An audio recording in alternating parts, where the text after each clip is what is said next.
Discuss the solution of one-dimensional heat equation using two-level formula. The formula is given by uij plus 1 equals alpha times ui minus 1j plus 1 minus 2 alpha uij plus alpha times ui plus 1j, where alpha is known as the mesh ratio parameter for the square mesh or rectangular mesh given in the question.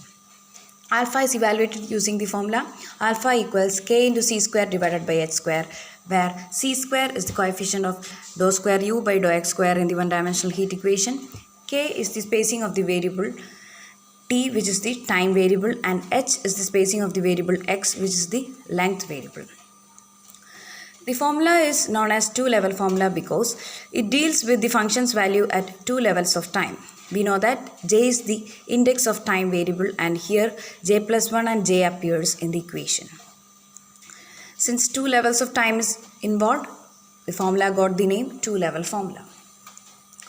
If you substitute alpha is equal to 1 by 2 in the standard equation, you can see that the middle term becomes 0, and we obtain the equation as 1 by 2 ui minus 1j plus 1 by 2 ui plus 1j, which is nothing but the Bender-Schmidt relation.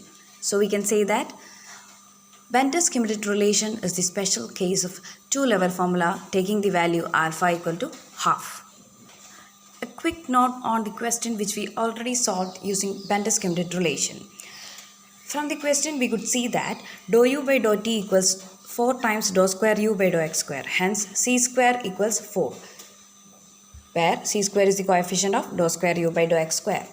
From the equation x equals I, we get the spacing of the variable x. Hence h equal to 1. From the equation t equal to j by 8, we obtain the spacing of the variable t, which is k equal to 1 by 8. Having found all the values, we can evaluate alpha using the equation c square k divided by h square, and we obtain the value as alpha equal to half. Only in the case when alpha equal to half, we can directly go for the Bender-Schmidt relation. When alpha is not equal to half, we have to depend on two-level formula.